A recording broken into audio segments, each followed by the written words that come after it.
Hey, this is Christopher Glennon, aka C2, and if you're in the market for a newer used vehicle, give me a call at 619-368-5550. I work at Kearney Mesa Dodge Jeep and Ram and have access to over 500 new vehicles as well as over 600 used. I look forward to hearing from you. All right. I'm C1. And I'm C2. And this is The Christopher Show. The Pixel Lounge. Located in San Diego, the Pixel Lounge provides you with creator space for content creation for podcasts, photo shoots, interviews, and more. If you're interested, the link for the studio is in the description below. Click it and book your session today. And let me start with boom, boom, boom, go blue. Yes, sir. They pulled that stuff off. Yeah, they did. Man, and don't get me wrong, it was not an offensive dominating game. It was that Michigan's defense made some great plays. But man, was that a great outcome. That's the first game. And the second game that I loved was Alabama beating Georgia 27-24. Yep. Michigan beat Iowa 26-0. So now you have the Big Ten champion versus the... And they're still without their, with Jim Harbaugh, right? Oh, no, they have Jim Harbaugh back. They had him back for the last game. For Iowa? Yep. Okay. No, for Michigan. Yeah, they had him back against Iowa. Against Iowa, yeah. And now they have him back against Alabama. And man, Nick Saban has gone 1-0 against Jim Harbaugh.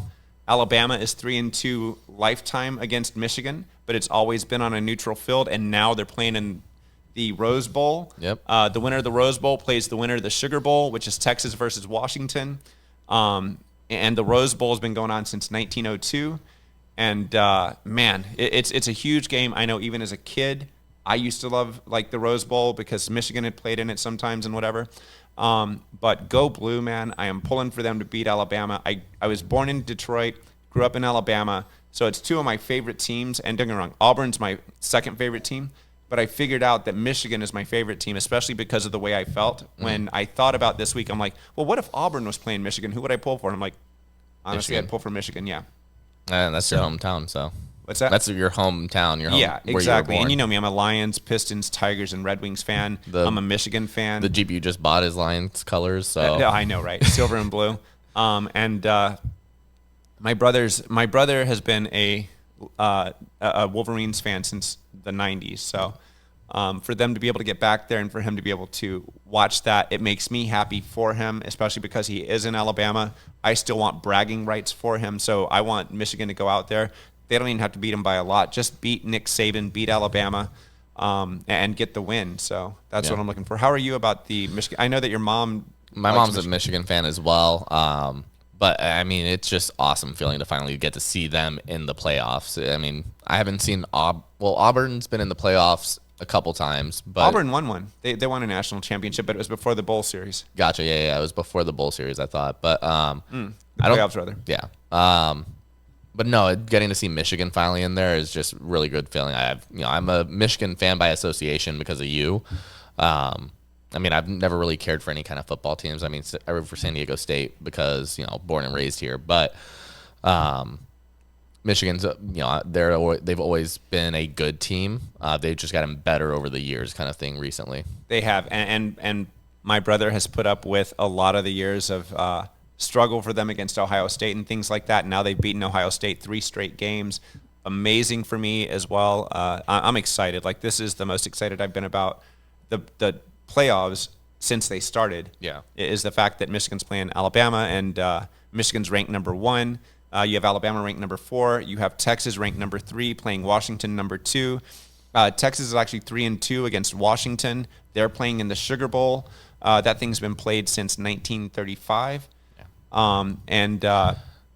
It was named because the stadium or something was built on a sugar farm where someone named Etienne, which is Louisiana. Yeah, it's in Louisiana, French. So French. And he figured out how to turn sugar into granules. I don't even know what that means entirely. It's got to be like the individual grains of sugar, I guess. But that's why I figured the shit you can put in your coffee now instead of stirring it with the sugar cane. yeah, exactly. So, that's the image I get. I'm like, I figured this out. Yeah. Random fact, just something I found on the internet. Yeah, but there's a lot of controversy going on right now between who should have been in it at the 4 position, considering between Alabama and FSU, right? Absolutely. And here's why. I mean, you've got number 1 is Michigan, clearly. Number 2 is Washington. Clearly, they beat Oregon in the Pac-12. We'll talk about the Pac-12 in a minute because they're dropping from the Pac-12 to the Pac-2. But we'll talk about that in a second. Then you have number 3, Texas. So number 3 versus number 2. And then you have number 4, Alabama playing number 1, Michigan. FSU was undefeated. So they were number 4, and they were ahead of Alabama I don't know about all season, but at least the last couple of weeks. Alabama lost to Texas, but Alabama beat Georgia. And so when you start breaking it down, there's a lot of controversy about this, especially with the playoff board choosing Alabama over FSU. There are a lot of hurt feelings there. Yeah, FSU being undefeated, Alabama with 1 loss. Yeah, and so I you know what? I watched Florida State when I was young, when they were under Bobby Bowden. So amazing years. They were great in the 90s.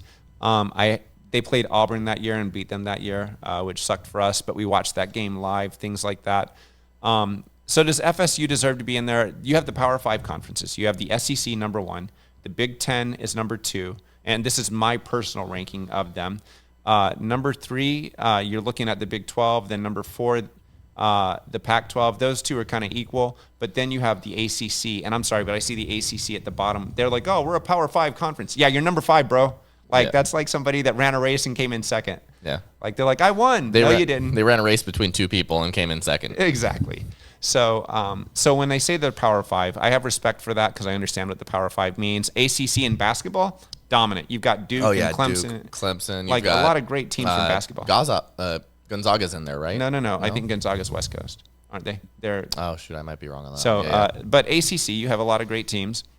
North Carolina, that's the other one that's in there. There you go. So you have a lot of great teams over there in terms of basketball, but in terms of football, not so much. Duke was ranked number 16, I think, when Florida State beat them. But you just look at Louisville was ranked number 14, so there are 2 that are there. So what I did is I'm like, all right, let's go look this up. What was their strength of schedule like? Let's compare that. And so I looked. Alabama beat 4 out of 5 top 25 ranked teams. I think Florida State beat 3 top 25 teams. But Alabama beat Georgia and Texas, who were actually top 10 teams. Yeah. You're looking at Florida State beat number 14, and they beat number 16. So when you start comparing that, and then there's LSU, I think, which may have been a top 5 when Florida State played them. But in either case, I think Alabama beat them as well. So then you go, all right, that's an equal kind of win. So you look at where the other teams rank. I think, and you got to also have to look at how much they beat them by as well. Yeah, and let me say this. I think the bowl, the board of directors got it correct. I can't remember what they're called, but the people that select for the bowl, I think the bowl selection committee got it correct, and here's why. Alabama beat Georgia. They got beaten by Texas, who was number 3 now. So you look at they beat Georgia, and they've only lost to number 3, Texas. I think that speaks really well. That means that they're in a tough schedule. Yeah. When you look at the strength of schedule, Alabama was number 3. Florida State was number 50. So it's harder to say or to justify when your strength of schedule is number 50 versus number 3. Yeah. So you can beat a lot of high school teams as a college team and still not make it to the playoffs. Well, and let's say this. I used to accuse Alabama of doing that, especially on the years that they played Auburn. I always want Alabama undefeated when they go into the Auburn game because I want Auburn to kick their ass and to kick one of the top teams in the country's asses so we look better. Auburn's had a really rough season this year. I expected it. Bo Nix transferred to Oregon. Oregon did really well. When he left Oregon, I was like, when he left Auburn, I was like, oh, damn. I really liked him as a player, and I thought that if he had the right coach in place, he could do things. And sure enough, in Oregon, he did do things. Yeah. So now let's summarize that. Basically, we have Michigan versus Alabama. That's the game that I'm looking at.